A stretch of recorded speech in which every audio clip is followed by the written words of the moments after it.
جی بسم اللہ الرحمن الرحیم۔ تو آج سے پہلا دن ہے بنو عباس کی جو حکومت ہے اس کا، تو جو ان کے شجرہ نسب ہے وہ بھی دیکھ لیتے ہیں تاکہ آئیڈیا ہو جائے کہاں سے ہے۔ تو نبی صلی اللہ علیہ وسلم یہاں پر ہیں، ان کے والد عبداللہ، ان کے دادا عبد المطلب، اور ان کے پڑدادا ہاشم، بنی ہاشم کا یہ خاندان ہے۔ تو ہاشم کے بیٹے عبد المطلب تھے، عبد المطلب کے آگے 6 بیٹے تھے۔ ابو لہب اسلام قبول نہیں کیا، زبیر ان کے بارے میں پتہ نہیں ہے، عبداللہ پہلے ہی فوت ہو گئے تھے، ابو طالب بغیر اسلام کے فوت ہو گئے، حمزہ رضی اللہ تعالیٰ عنہ اسلام قبول کیا، اور عباس رضی اللہ تعالیٰ عنہ۔ ٹھیک ہے جی، یعنی نبی صلی اللہ علیہ وسلم کے چچا حضرت عباس، حضرت عباس کے آگے بیٹے تھے عبداللہ، عبداللہ بن عباس، جس کو ترجمان القرآن کہتے ہیں، جن کو حبر الامہ کہتے ہیں، بہت بڑے عالم محمد کے۔ ان کے بعد ان کے بیٹے علی تھے، اور اس کے بعد ان کے بیٹے محمد تھے۔ محمد کے آگے 3 بیٹے تھے، ابراہیم، ابو العباس، اور ابو جعفر المنصور۔ تو سب سے پہلے خلیفہ ابو العباس الصفا، ٹھیک ہے جی، یہ بنو عباس کے سب سے پہلے خلیفہ ہے۔ بنو عباس اس لیے کہا جاتا ہے کہ عباس کی فیملی سے ہیں۔ تو ایک چوتھی نسل ہے یہ حضرت عبداللہ بن عباس کے پڑ پوتے ہیں، عبداللہ بن عباس کے پڑ پوتے ہیں، ابو العباس الصفا۔ ٹھیک ہے جی،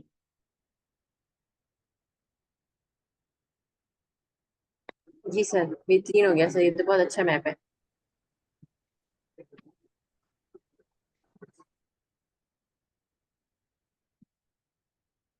چلے جی پڑھیے جزاک اللہ۔ بسم اللہ الرحمن الرحیم۔ خلافت عباسیہ۔ ابو العباس عبداللہ صفا۔ ابو العباس عبداللہ صفا بن محمد بن علی بن عبداللہ بن عباس بن عبد المطلب بن ہاشم سن 104 ہجری میں بمقام حمیمیہ علاقہ بلقا میں پیدا ہوا۔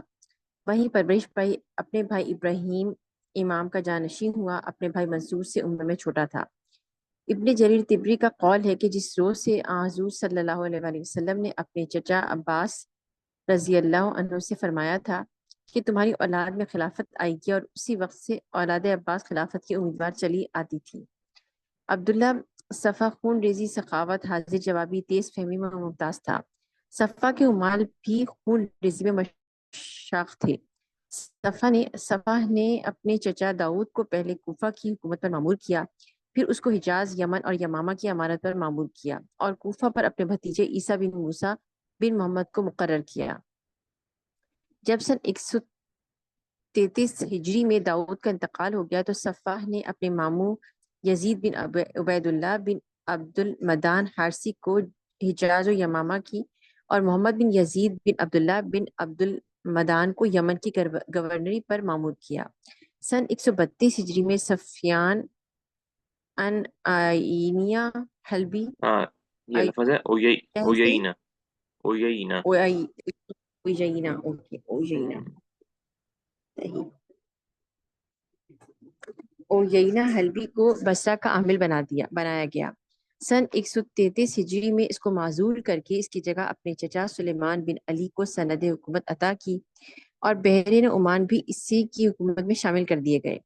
سن 132 ہجری میں صفح کا چچا اسماعیل بن علی احاوز کا دوسرا چچا عبداللہ بن علی شام کا، ابو اون عبد الملک بن یزید مصر کا، اور ابو مسلم خراسانی خراسان اور جبال کا گورنر، اور خالد بن برمک دیوان الخراج یعنی محکمہ مال گزاری کا افسر تھا۔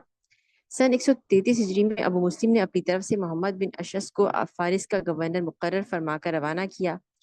اسی زمانے میں صفح نے اپنے چچا عیسیٰ بن علی کو فارس کی سندھ گورنری دے کر بھیجا۔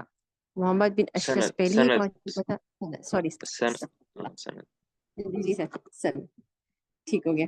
کی سندی گورنری دے کر بھیجا۔ محمد بن اشعث پہلے ہی پہنچ چکا تھا۔ جب عیسیٰ بن علی پہنچا تو محمد بن اشعث نے اول اس کو فارس کی حکومت سپرد کرنے سے انکار کیا، پھر یہ اقرار لے کر کہ کبھی منبر پر خطبہ نہ دے گا اور جہاد کے سوا کبھی تلوار نہ اٹھائے گا، اس کو فارس کی حکومت سپرد کر دی، مگر حقیقتاً خود ہی حاکم رہا۔ جب محمد بن اشعث فوت ہو گیا تو صفا نے اپنے چچا اسماعیل بن علی کو فارس کی حکومت پر بھیجا اور محمد بن سول کو موصل کی حکومت پر بھیجا۔ اہل موصل نے محمد بن سول کو نکال دیا، یہ لوگ بنو عباس سے منحرف تھے۔ صفا نے ناراض ہو کر اپنے بھائی یحییٰ بن محمد علی کو 12,000 کی جمعیت سے روانہ کیا۔ یحییٰ بن محمد نے موصل پہنچ کر قصر عمارت میں قیام کیا اور اہل موصل کے 12 سربراہ آور آدمیوں کو دھوکے سے بلا کر قتل کر دیا۔ اہل موصل میں اس سے سخت اشتعال پیدا ہوا اور جنگ کرنے پر تیار ہو گئے۔ یحییٰ نے یہ حالت دیکھ کر منادی کرا دی کہ جو شخص جامع مسجد میں چلا آئے گا اس کو امان دی جائے گی۔ یہ سن کر لوگ جامع مسجد کی طرف دوڑ پڑے۔ جامع مسجد کے دروازے پر یحییٰ نے اپنے آدمیوں کو کھڑا کر رکھا تھا، جو جامع مسجد کے اندر جاتا تھا قتل کر دیا جاتا تھا۔ اس طرح اللہ اکبر، اس طرح 11,000 آدمی قتل کیے گئے، پھر شہر میں قتل عام کیا گیا۔ رات ہوئی تو یحییٰ کے کان میں ان عورتوں کے رونے کی آواز آئی جن کے شوہر، باپ، بھائی اور بیٹے ظلماً قتل کر دیے گئے تھے۔ صبح ہوتے یحییٰ نے حکم دیا کہ عورتوں اور بچوں کو بھی قتل کر دیا جائے۔ اللہ اکبر۔ 3 روز تک فوج کا اہل شہر کا خون مباح کر دیا گیا۔ اس حکم کے سنتے ہی شہر میں قتل عام بڑی شدت سے جاری ہو گیا۔ یحییٰ کے لشکر میں 4,000 زنگی بھی تھے اور زنگیوں نے عورتوں کی عصمت دری میں کوئی دقیقہ فروگزاشت نہ کیا۔ ہزارہ عورتوں کو پکڑ پکڑ کر لے گئے۔ چوتھے روز یحییٰ گھوڑے پر سوار ہو کر شہر کی سیر کے لیے نکلا۔ ایک عورت نے ہمت کر کے یحییٰ کے گھوڑے کی باک پکڑ لی اور کہا کہ کیا تم بنو ہاشم نہیں ہو؟ کیا تم رسول اللہ صلی اللہ علیہ وآلہ وسلم کے چچا کے لڑکے نہیں ہو؟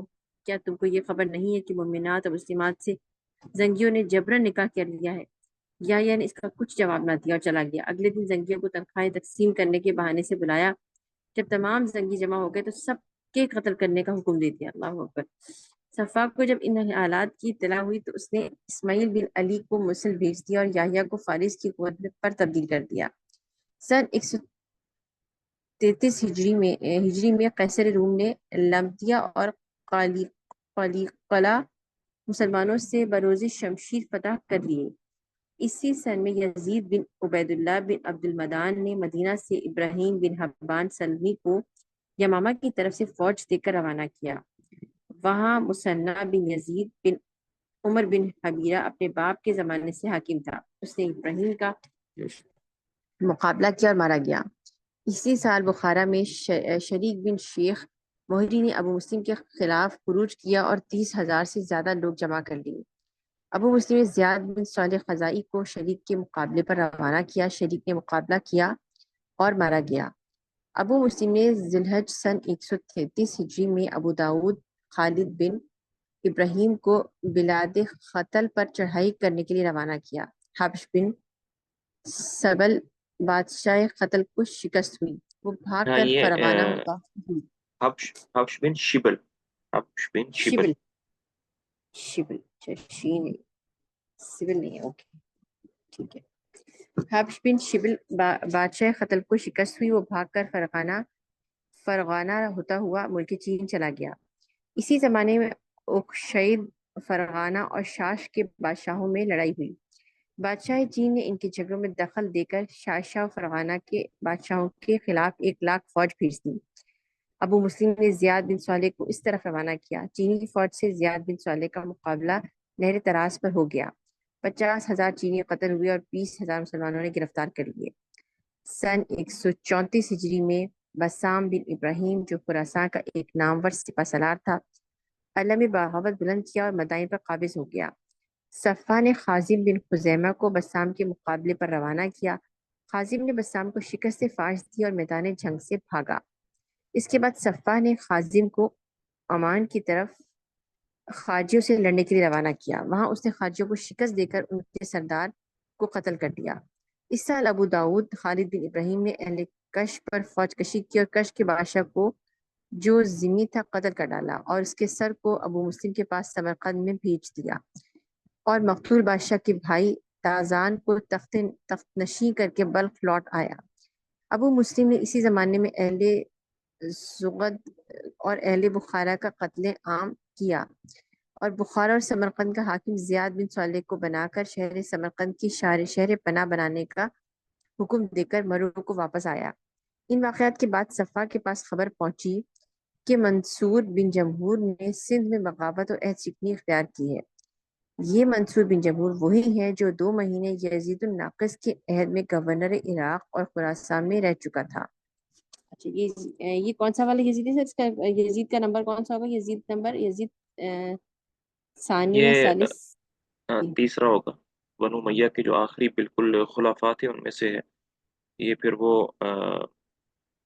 بھاگ کر چلا گیا تھا، سندھ آ گیا تھا، صحیح، فارس سے بھاگ ٹھیک ہے۔ کر پھر یہ وہاں آ گیا تھا، سندھ آ گیا تھا۔ یزید الناقص اس لیے کہتے ہیں کہ انہوں نے اس نے تنخواہیں کم کر دی تھی نا، لوگوں کی نقصان کر دیا تھا، کم جی، کر دی تھی۔ تنخواہیں کا صحیح۔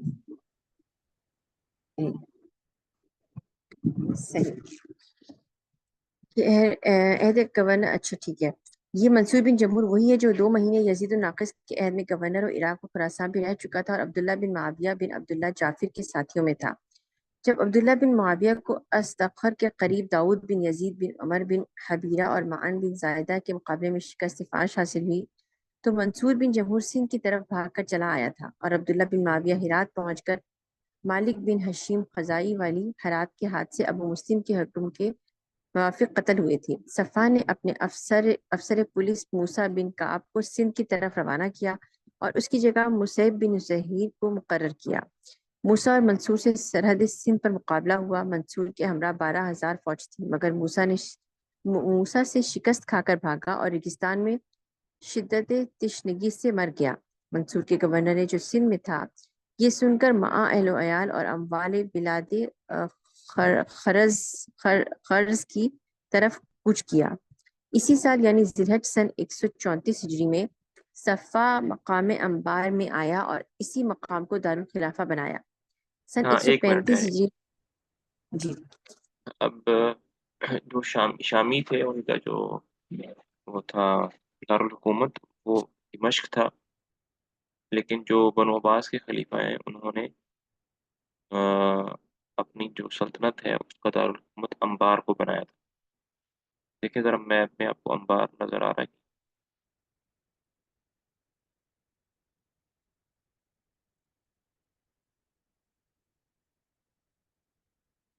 انبار،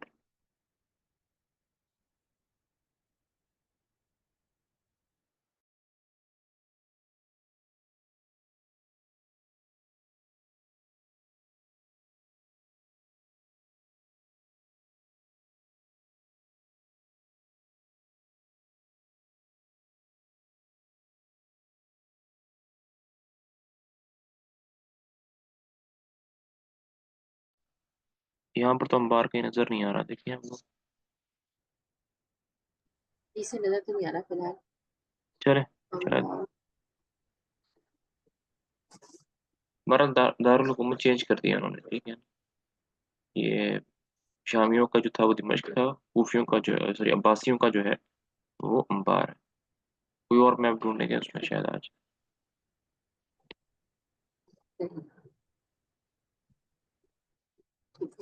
صحیح اب ہو سر کیا رہا ہے کہ 135، جی جی اب ہو کیا جی رہا ہے جی کہ ظاہری بات ہے بنو امیہ کی حکومت ختم ہو گئی ہے، تو ہر شہر میں پھر نئے نئے جو گورنر ہیں وہ بنا کر بھیجے جا رہے ہیں۔ تو عبداللہ صفا جو ہے وہ اپنی مرضی کے جو ہے وہ ابھی پچھلے 3-4 صفوں میں ہم نے جو پڑھا ہے، ابھی فلاں کو فلاں پہ بھیجا، فلاں کو، تو وہ بتا رہے ہیں کہ کن کن کو کہاں کہاں بھیجا۔ جیسے جب نئی حکومت آتی ہے تو نئی کیبنٹ بنتی ہے نا، کہ فلاں وزیر تعلیم ہے، فلاں وزیر دفاع ہے، تو ہر حکومت اپنا اپنا بندہ بناتی ہے۔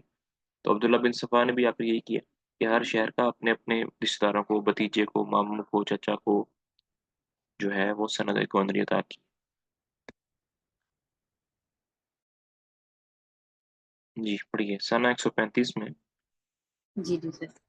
سن 135 ہجری میں زیاد بن صالح نے جو ابو مسلم کی طرف سے سمرقند و بخارا کا عامل تھا بغاوت اختیار کی۔ ابو مسلم یہ سن کر مرو سے روانہ ہوا، اور ابو داؤد خالد بن ابراہیم نے زیاد کی بغاوت کا حال سن کر نصر بن راشد کو ترمز کی طرف بھیج دیا کہ ترمز کو زیاد کی دست برد سے بچائے۔ نصر بن راشد ترمز پہنچا ہی تھا کہ چند لوگوں نے تلقان سے نکل کر اس کو مار ڈالا۔ ابو داؤد نے یہ سن کر عیسیٰ بن حامان کو قاتلین نصر کے تعاقب پر مامور کیا۔ عیسیٰ نے قاتلین نصر کو قتل کیا۔ اسی اثناء میں ابو مسلم مقام آمد میں پہنچ گیا۔ اس کے ساتھ صبا بن نعمان ازدی بھی تھا۔ صفا نے زیاد بن صالح اور نعمان ازدی کو یہ سمجھا کر کہ ابو مسلم کے پاس روانہ کیا تھا، اگر موقع ملے تو ابو مسلم کو قتل کر دینا۔ مقام آمد میں پہنچ کر ابو مسلم کو کسی ذریعے سے یہ خبر معلوم ہوئی، اس نے فوراً صبا کو آمد میں قید کر دیا اور وہاں کے عامل کو یہ حکم دیا کہ صبا کو قتل کر دینا۔ آمد سے ابو مسلم بخارا کی طرف روانہ ہوا۔ راستے میں اس کو زیاد بن صالح کے چند سپہ سالار ملے جو اس سے منحرف ہو کر ابو مسلم کی طرف آ رہے تھے۔ زیاد ابو مسلم کے بخارا پہنچنے پر ایک دہقان کے گھر میں جا چھپا۔ دہقان نے اس کو قتل کر ڈالا اور ابو مسلم کی خدمت میں لا کر پیش کر دیا۔ ابو مسلم نے قتل زیاد کی خبر ابو داؤد کو لکھ بھیجی۔ ابو داؤد مہم تلقان میں مصروف تھا۔ فارغ ہو کر کش واپس آیا اور عیسیٰ بن حامان کو بسام کی طرف روانہ کیا، مگر اس کو کچھ کامیابی حاصل نہ ہوئی۔ اسی زمانے میں عیسیٰ بن حامان نے چند خطوط ابو مسلم کے ہمراہیوں کے پاس بھیجے تھے۔ ان خطوط میں ابو داؤد کی برائیاں لکھی تھیں۔ ابو مسلم نے ان خطوط کو لے کر ابو داؤد کے پاس بھیج دیا۔ ابو داؤد نے عیسیٰ کو پٹوا کر قید کر دیا۔ چند روز کے بعد جب اس کو رہا کیا تو لشکری اس پر ٹوٹ پڑے اور عیسیٰ کو مار ڈالا۔ اس مہم سے فارغ ہو کر ابو مسلم مرو کی طرف واپس آ گیا۔ سن 136 ہجری میں عبداللہ بن علی صفا کی خدمت میں آیا۔ صفا نے اس کو لشکر شام اور لشکر عراق کے ساتھ رومیوں کی طرف روانہ کیا۔ صفا کا بھائی ابو جعفر منصور جزیرے کا عامل تھا۔ اس نے اس سال صفا کے اشارے سے حج کا ارادہ کیا اور صفا سے اجازت طلب۔ صفا نے لکھا کہ تم میرے پاس چلے آؤ، میں تم کو امیر حج بنا کر بھیجوں گا۔ چنانچہ منصور انبار چلا آیا اور ہیران کی حکومت پر مقاتل بن حکیم معمور کیا گیا۔ مقاتل بن حکیم یعنی یہ عہدہ ہے کوئی؟ جی، اس کے مقاتل اپنے بھائی کو اپنے پاس بلایا نا کہ آؤ، میں تمہیں حج پر تم نے جانا ہی ہے، میں تمہیں امیر بنا کر بھیجتا ہوں۔ جیسے ہی وہ اپنے شہر سے صحیح، آیا تو پیچھے سے اس کے شہر پر مقاتل بن حکیم کو بنا دیا گورنر۔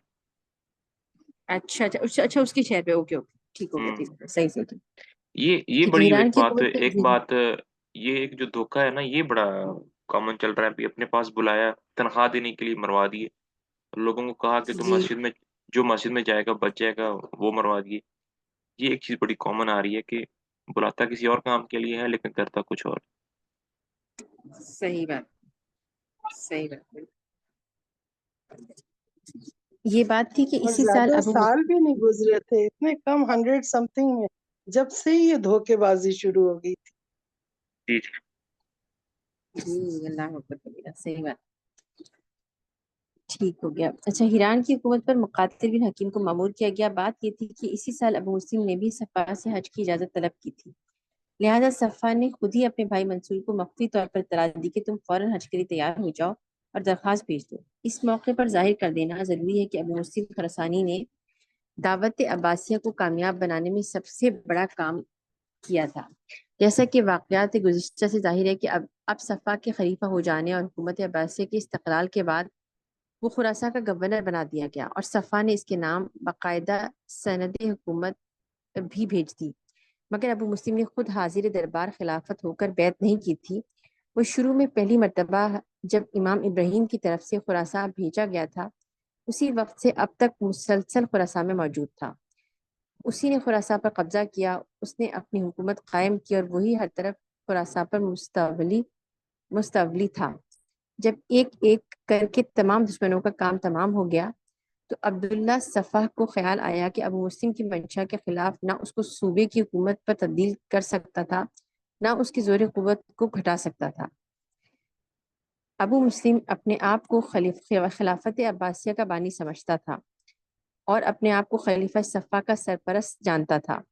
وہ خلیفہ صفا کو مشورے دیتا اور صفا اس کے مشوروں پر اکثر عمل کرتا، لیکن خراساں کے معاملات میں وہ صفا سے اجازت یا مشورہ لینا ضروری نہ سمجھتا تھا۔ عثمان بن کثیر عباسیوں کے نقبہ میں ایک نامور اور سب سے پرانا نقیب تھا۔ اس کو ابو مسلم نے ذاتی کاوش کی بنا پر قتل کر دیا۔ سر نقیب کس کو کہا تھا آپ نے؟ سوری یہ بھی سو رہا ہے کہیں سے، نقیب کس کو، یا اس میں ہسٹری میں نقیب ہاں، کس کو کہا جا رہا ہے؟ نقیب ان لوگوں کو کہتے ہیں جو کسی کام کی طرف دعوت دیتے ہیں، انوائٹ کرتے ہیں۔ تو وہ ایک لوگ جنہوں نے مل کر بنو عباس کی حکومت لانے کے لیے ہیلپ کی تھی، ان کی لوگوں کو دعوت دی تھی کہ بھئی بنو امیہ کی حکومت ختم کرنی چاہیے، بنو عباس کی حکومت کو لانا چاہیے۔ جنہوں نے یہ اسٹرگل کی تھی ان کو نقیب کہتے ہیں۔ اچھا، اسٹرگل کرنے والا ہے۔ ٹھیک ہاں، دعوت ٹھیک دینے والے ان کے حلیف ہیں، ان کے خیر خواہ ہیں۔ صحیح، ٹھیک ہے۔ اس کو اچھا، نقبہ میں ایک نامور اور سب سے پرانا نقیب تھا۔ اس کو ابو مسلم نے ذاتی کاوش کی بنا پر قتل کر دیا، اور صفا اس کے متعلق ابو مسلم سے کوئی جواب طلب نہ کر سکا، اور صفا، اس کے چچا، اس کے بھائی بھی اپنے حوصلے بلند رکھنے اور ابو مسلم کی اس خود سرانہ حکمرانی کو برداشت نہ کر سکتے تھے۔ صفوان نے جب اپنے بھائی ابو جعفر منصور کو خراسان کی طرف بیعت لینے کے لیے بھیجا اور اسی کے ہاتھ ابو مسلم کے نام سند گورنری بھیجی، تو ابو مسلم کا برتاؤ ابو جعفر منصور کے ساتھ مؤدبانہ نہ تھا، بلکہ اس کی ہر ایک حرکت سے خود سری اور مطلق العنانی اور ابو جعفر نے محسوس کی تھی۔ چنانچہ ابو مسلم اور ابو جعفر کے درمیان ایک کشیدگی دلوں میں پیدا ہو چکی تھی۔ ابو جعفر نے جب یہ تمام حالات صفا کو سنائے تو وہ اور بھی زیادہ اس فکر میں پڑ گیا کہ ابو مسلم کے اقتدار و اثر اور اختیار و تسلط کو کس طرح کم کرے۔ چنانچہ اس نے یہی مناسب سمجھا کہ ابو مسلم کا کام تمام کر دیا جائے۔